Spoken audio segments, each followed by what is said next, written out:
Sudah siap semua ini? Masih ada yang belum, Bu. Masih ada yang belum? Silakan open kamera semua ya.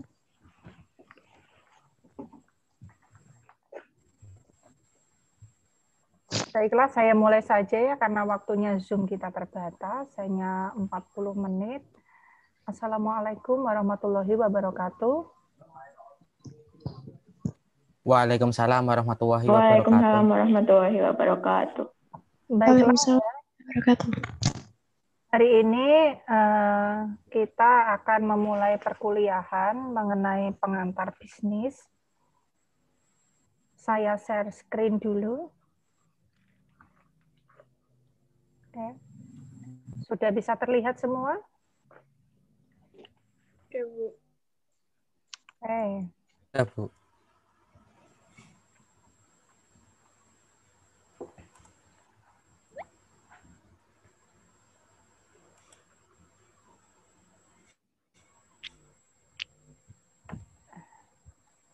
Jadi hari ini saya akan membahas mengenai manajemen produksi ataupun manajemen operasi.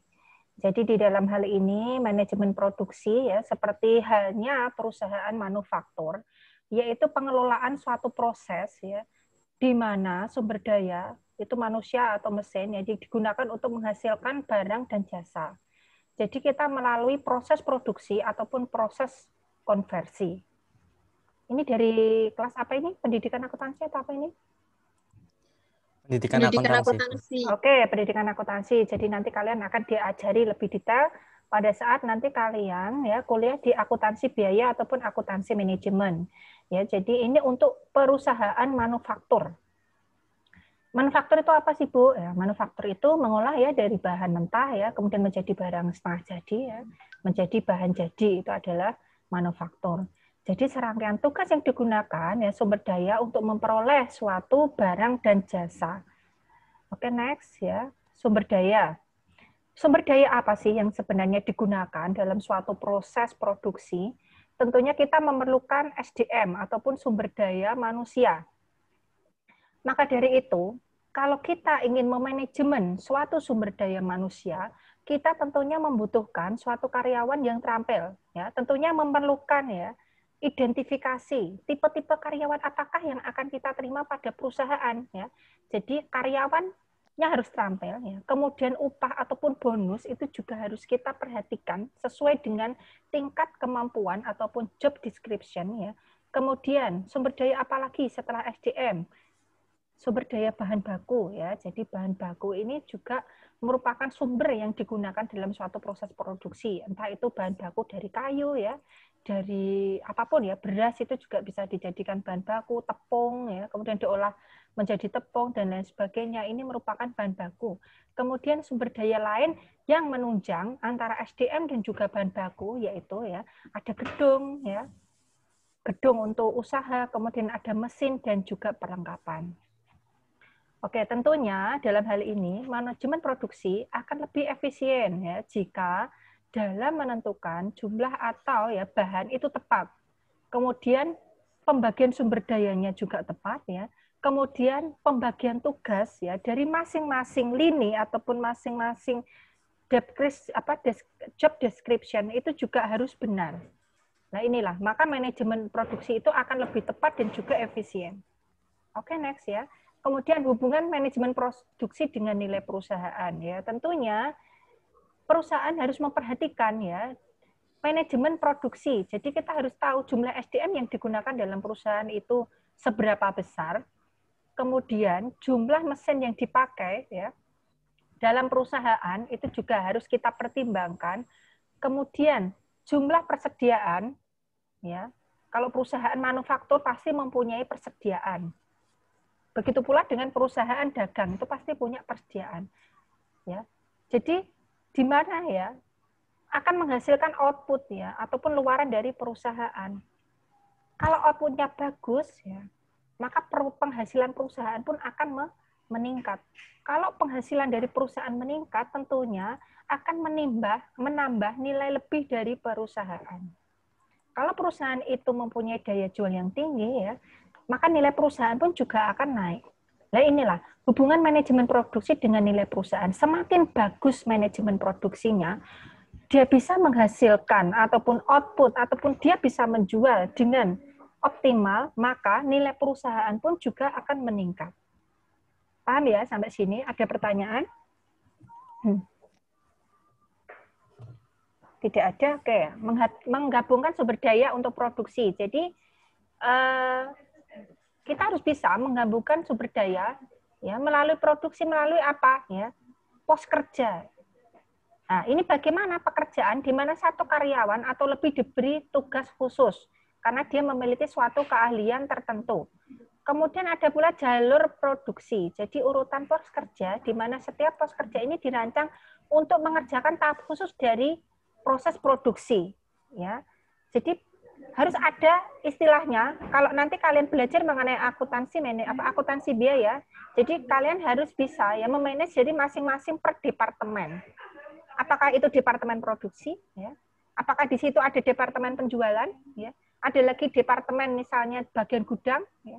Ataupun departemen dalam hal ini yang memberikan persediaan. Nah, ini harus bisa dirancang ataupun ya dikerjakan sesuai ya dengan tahap-tahap dari proses produksinya. Ya. Dimulai dari persediaan dulu, nanti diolah ya, jadi unit produksi dan lain sebagainya. Jadi masing-masing ini harus ada kesinambungan ya.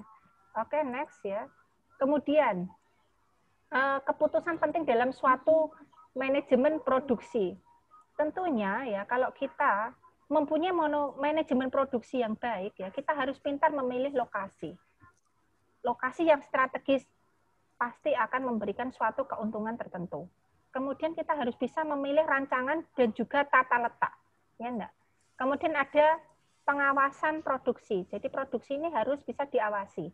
Jadi kita tahu apakah produksi ini ada yang rusak ya, ataukah masih layak ya.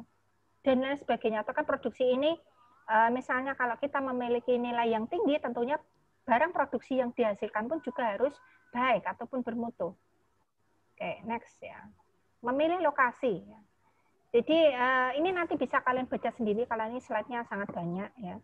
Jadi kalau kita memilih lokasi tentunya ada faktor-faktor yang mempengaruhi. Jadi ada biaya ruang kerja, biaya tenaga kerja, insentif pajak, permintaan, transportasi, ketersediaan tenaga kerja, dan tingkat kejahatan.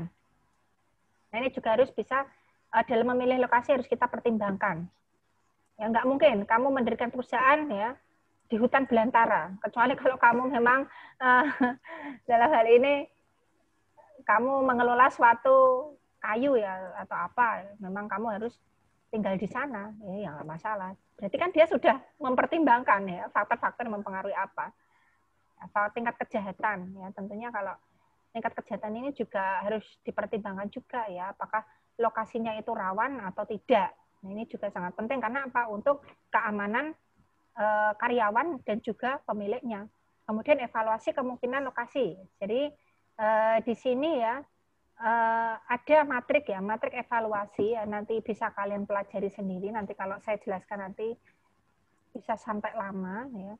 Jadi kita harus bisa memberikan bobot ya sesuai dengan pentingnya faktor-faktor yang mempengaruhi suatu keputusan. Nah, misalnya kayak gini ya, Surabaya misalnya nilainya berapa ya. Jakarta nilainya berapa ya. Kita persentase. Kalau harga tanah di Jakarta tentunya jauh lebih mahal ya toh dibandingkan dengan tanah yang ada di Semarang misalnya. Nah, ini juga harus dipertimbangkan. Oke. Kemudian memilih rancangan dan tata letak ya. Jadi di sini faktor-faktor yang mempengaruhi rancangan ya. Bisa jadi ada karakteristik lokasi harga tanahnya misalnya. Kemudian proses produksi. Ya, jadi tata letak produknya seperti apa, produksinya itu fleksibel atau tidak ya. Kemudian misalnya bisa menyediakan ruangan yang bisa dipakai siapa saja. Ataupun jenis produk sempit atau luas ya. Kemudian ada lagi produksi yang diinginkan atau kalau di dalam teknik industri itu ada yang namanya kita harus bisa merancang ya ataupun menghitung ergonominya itu seperti apa. Nah, tingkat kenyamanan kursi misalnya. Kursi soko plastik. Atas enggak? Atas toh. Atas. Nah, iya. Kalau biasanya kalau kita kursi kerja pasti nggak kursi plastik, tapi misalnya kursi goyang ya toh. Kemudian lagi dibuat lebih empuk. Lah, ini berarti mempertimbangkan dari segi-segi ergonominya, tingkat kenyamanannya. Oke ya, next ya. Oke. Pengawasan produksi. Tentunya produksi ini kita juga harus memperhatikan ya pembelian bahan baku ya. Kemudian ada lagi tugas dari seorang manajer produksi tentunya, atau dalam hal ini ya dia bisa mentugaskan ya, ataupun dia sendiri adalah quality control ya. Kalau di dalam pabrik itu ada yang namanya QC namanya, quality control. Jadi tugas manajer ini dia juga mengawasi persediaan, kemudian routing ya, jadi dia rutinitasnya itu bisa dia awasi, kemudian penjadwalannya ya, kemudian juga pengawasan kualitas. Kalau ya di pabrik ya, namanya mandor ya, bank mandor ya. Nah, ini dia harus tahu. Kemudian pembelian bahan baku ya tadi ya. Jadi kita harus bisa memilih pemasok yang tepat ya. Jadi harus memperhatikan karakteristik, harga, kualitas, kecepatan layanan, dan juga ketersediaan kredit. Kan lumayan kalau kita misalnya beli bahan dulu, bayarnya nanti ya. Kita terima barangnya dulu, bayarnya nanti 2 hari ataupun 3 hari kemudian. Enak nggak orangnya misalnya kita ajak kerjasama itu bisa meningkatkan ya kualitas ataupun produksi yang kita buat ya. Jadi kita harus bisa memperhatikan ini karakteristik ya, dari harganya ya. Apakah harganya mahal ataukah yang murah? Kalau otomatis dari bahan bakunya sudah mahal, nanti jadi produknya akan jauh lebih mahal lagi. Kualitasnya ya, kualitas yang nanti akan dijadikan output hasil yang nantinya akan kita produk yang akan kita tawarkan nanti seperti apa. Nah, ini kita harus bisa memilih pemasok dengan tepat. Kecepatan misalnya. Kita butuh barang banyak dalam satu waktu. Misalnya kita perusahaan misalnya tekstil ataupun kita dalam hal ini kita menjahit baju ya, tapi dalam skala besar. Tentunya kan kita membutuhkan pemasok kain yang juga harus cepat ya, layanannya juga harus bagus ya, kualitasnya juga harus memuaskan ya. Tentunya kalau pemasok ini ya bahan bakunya sudah ada, sudah baik ya, nanti output yang akan dihasilkannya pun akan baik dan juga tepat waktu. Kemudian ya memperoleh diskon harga ya menurut volume ya, ini nanti ya kalau kita sudah buat ya harga ya nanti ada diskon ya. Tapi jangan kayak di Matahari ya, harganya dinaikkan dulu ya toh baru didiskon ya, biasanya kan seperti itu. Harganya sepertinya wah diskonnya 70%. Nah, harganya dinaikkan jadi misalnya 700.000 ya, padahal harganya cuma 200 ya. Nanti didiskon ya, jadinya 250. Nah, ini adalah strategi permainan diskon ya harga. Kemudian ada lagi ya, menyerahkan produksi kepada pemasok ya. Produsen dalam hal ini ya bisa juga outsourcing ya, jadi tidak tetap ya membeli komponen dari pemasok, dan juga diintegrasi ya, strategi menyerahkan beberapa ya tugas produksi ke pemasok.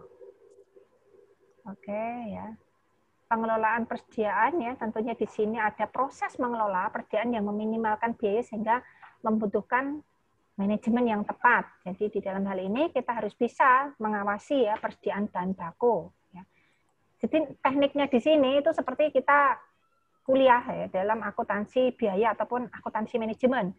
Kalau kita just in time ya itu masuk di perkuliahan akuntansi manajemen, nanti akan dijelaskan ya nanti secara lebih detail mengenai JIT kalau kalian sudah masuk ke akuntansi manajemen. Kemudian pengawasan persediaan work in process ya, ataupun yang baru ya sedang dikerjakan. Kemudian ada lagi pengawasan persediaan barang jadi. Misalnya lagi jika ada persediaan produk yang berlebihan, ya berarti kita harus bisa memutar otak ya. Kita harus bisa mengalihkan sumber daya itu ke produk lain yang lebih variatif ya toh. Kemudian jika diantisipasi permintaan akan naik ya. Ini tentunya akan meningkatkan volume produksi. Tentunya kalau kita lebaran ya toh, ataupun hari besar, hari raya, itu pasti kita harus seorang produsen ya atau penjual itu harus bisa mengantisipasi apabila permintaannya naik, berarti dia harus punya stok ya, untuk meningkatkan volume produksi. Ya, biasanya kalau sudah mulai lebaran itu stok yang ada di Matahari itu langsung besar-besaran ya, sampai awul-awulan gitu ya. Nah, itu karena apa? Itu sebenarnya stok lama ya, dikeluarkan lagi. Karena apa sih? Ya ini antisipasi kalau ada permintaan naik. Nah, ini persediaannya harus apa? Dipertimbangkan ya. Nah, punya routing ya. Jadi urutan tugas yang perlu untuk menghasilkan produksi jadi dijadwal ya. Jika perusahaan tidak dapat memuaskan permintaan melalui proses produksi normal ya, perusahaan dapat melakukan outsourcing ya. Ini bisa saja bekerja sama ya, bekerja sama dengan misalnya perusahaan ya, mungkin dengan skala kecil ya, tapi sistemnya kontrak. Ya, dalam satu waktu misalnya saya butuh bahan baku ini ya, dan waktu 6 bulan ya, ini sudah harus selesai. Nah, ini adalah outsourcing. Jadi ada perjanjian ataupun batas waktu. Oke. Kemudian ini penjadwalan ya.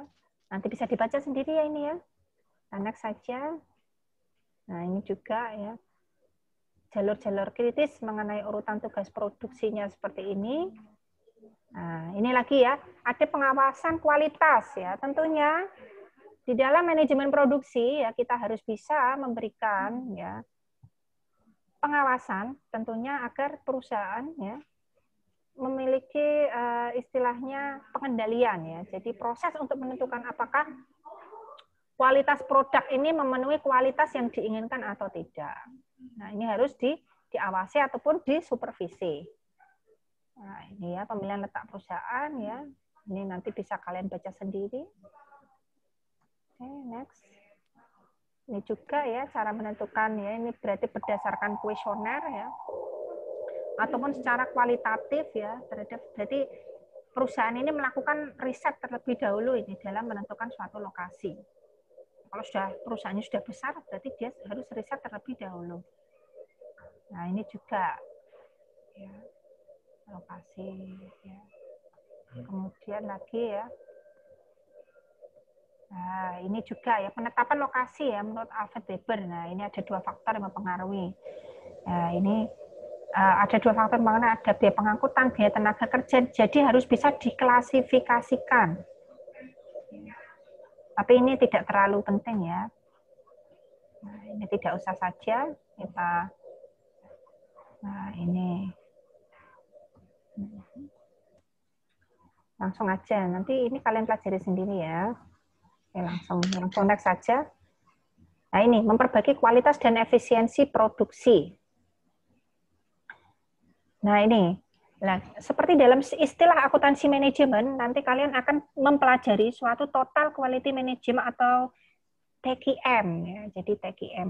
Jadi di sini ya kita harus bisa menentukan tingkat kualitas produk yang diinginkan dan yang ingin dicapai dalam suatu tingkat tersebut. Jadi harus bisa ya total quality management. Jadi harus bisa memperhitungkan biaya perusahaan, efisiensi produksinya, pendapatan perusahaannya, kemudian customer satisfaction ataupun kepuasan pelanggan. Untuk apa sih ya semuanya dari total quality management ini tentunya untuk menaikkan nilai perusahaan. Oke, next ya.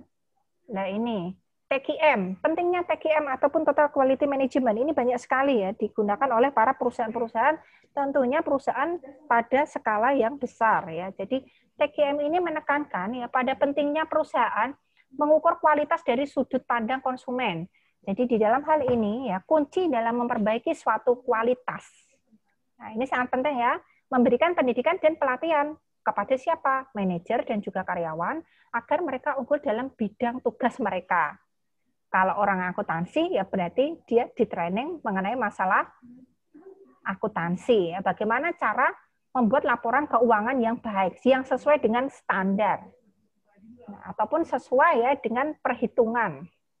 Tentunya kalau kalian belajar mengenai pengantar akuntansi, ya, informasi yang digunakan itu lebih banyak digunakan kepada pihak eksternal. Tetapi kalau akuntansi manajemen dan akuntansi biaya lebih mengarah kepada ya lebih condong ke informasi internal. Kemudian memberikan karyawan ya mengambil tanggung jawab dan melaksanakan kepemimpinannya. Ya, kemudian memberanikan semua karyawan untuk mencari ya cara untuk memperbaiki produksi. Berarti apa ini maksudnya? Ada yang bisa jawab nggak? Agustina, bisa jawab enggak Agustina? Agustina Sulistyo siapa ini? Apa ini? Maksudnya berarti karyawan dalam memperbaiki suatu kualitas dia harus memberanikan karyawan mengambil suatu keputusan sendiri, ya, asalkan sesuai dengan prosedur, dan juga memberikan semua karyawan untuk mencari cara untuk memperbaiki produksi. Berarti karyawan itu harus bagaimana? Dia karyawan yang bagaimana? Pada intinya karyawan itu mempunyai sebuah ide bagaimana proses produksi itu bisa berjalan sesuai dengan rencananya, bisa lebih efektif, lebih efisien, dan tentunya hasilnya juga lebih memuaskan dengan tidak tidak keluar dari peraturan atau standar yang sudah ditetapkan oleh perusahaan itu sendiri. Begitu, Bu. Oke, bagus sekali ya, Agustina ya. Jadi dalam hal ini ide ya, ide itu berarti suatu inovasi ya, nah, suatu inovasi. Jadi apa?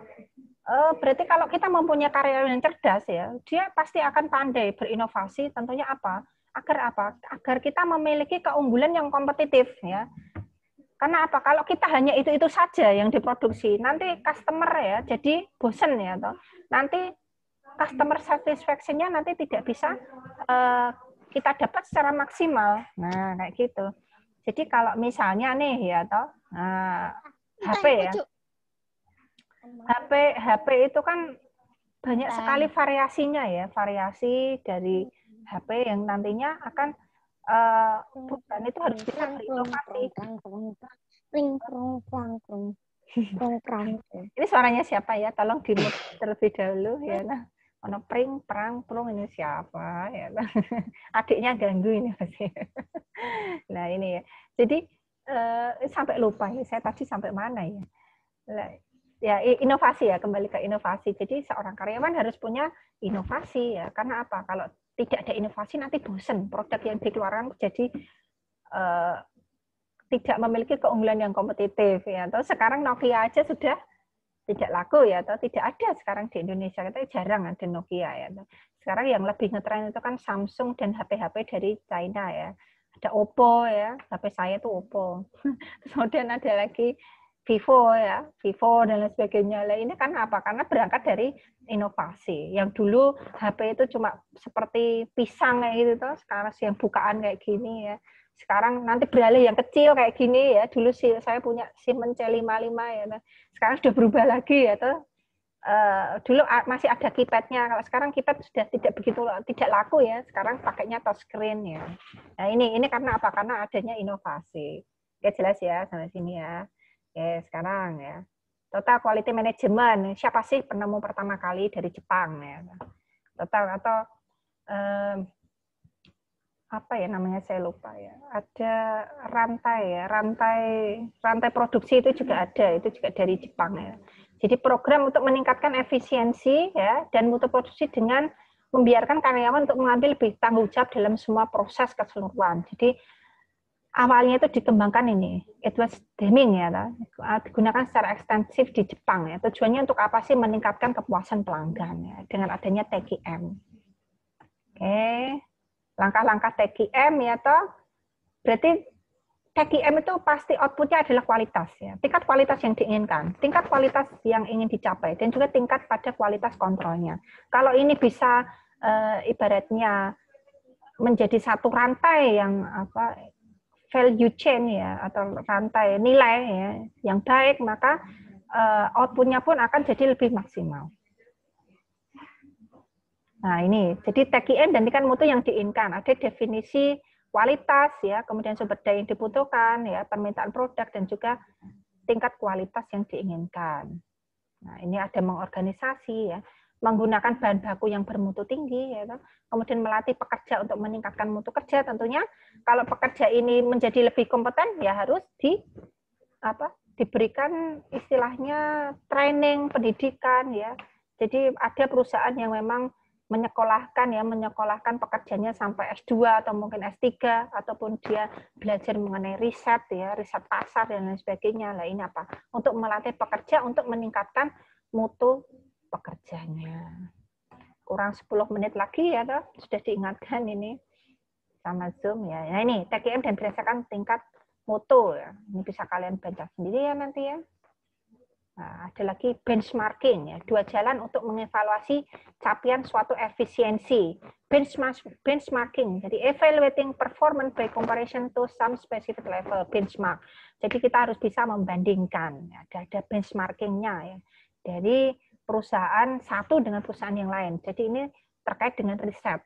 Kemudian ada state target, ya, berarti efficiency goals that cannot be achieved under present condition, ya. Jadi kita harus bisa melihat dari tujuan, efisiensi dari tujuan, ya, agar kita bisa melihat suatu kondisi pada saat sekarang ini, ya. Berarti targetnya harus tepat.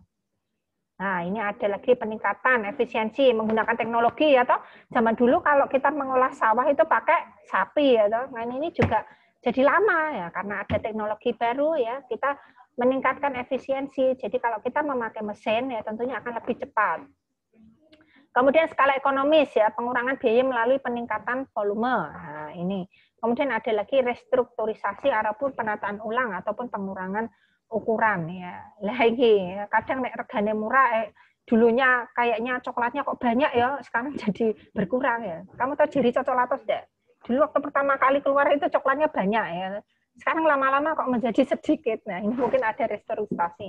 Karena ada, ya, misalnya untuk meningkatkan suatu efisiensi, biar bahan bakunya pun juga jauh lebih murah, ya. Tapi dengan harga yang sama, ya, mau nggak mau di restrukturisasi, ya. Jaluk rego 500 ya cah kok ya coklate kok akeh men kan gitu. Nah, ini ya, dulu banyak banget, sekarang jadi Astor itu dulu waktu saya kecil itu kayaknya coklatnya banyak, sekarang sedikit, ya. Mungkin karena adanya restrukturisasi. Biasanya seperti itu. Ya, biasanya mengurangi kadarnya. Ya. Nah, ini nanti kalian lebih pelajari lagi di akuntansi biaya. Oke, ada pertanyaan sampai sini sebelum saya akhiri? Oh, sudah selesai kok ini. Oh, ternyata ya, sudah selesai. Terima kasih. Oke, ada pertanyaan? Satu aja ya.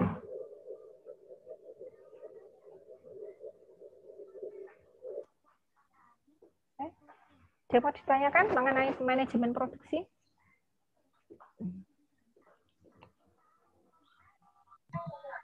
Satu saja, karena waktunya kurang 7 menit. Nah. Sudah jelas semua berarti ya? Oke, alhamdulillah kalau sudah jelas ya. Nah, baiklah. Saya akhiri aja ya kalau gitu ya. Baiklah, saya akhiri dulu ya perkuliahan hari ini. Nanti ini akan saya upload ya di YouTube dan juga di Elena. Oke, nanti rekaman ini hasilnya. Oke, saya akhiri perkuliahan hari ini. Semoga kalian sehat selalu tanpa kekurangan satu apapun ya. Salam buat orang tua. Jangan lupa untuk membantu orang tua di rumah ya. Mumpung kondisi pandemi seperti ini, kalian bisa mempunyai lebih banyak waktu untuk berbakti kepada orang tua. Baiklah, wassalamualaikum warahmatullahi wabarakatuh. Waalaikumsalam warahmatullahi wabarakatuh. Waalaikumsalam warahmatullahi wabarakatuh. Makasih, Bu. Ya, sama-sama.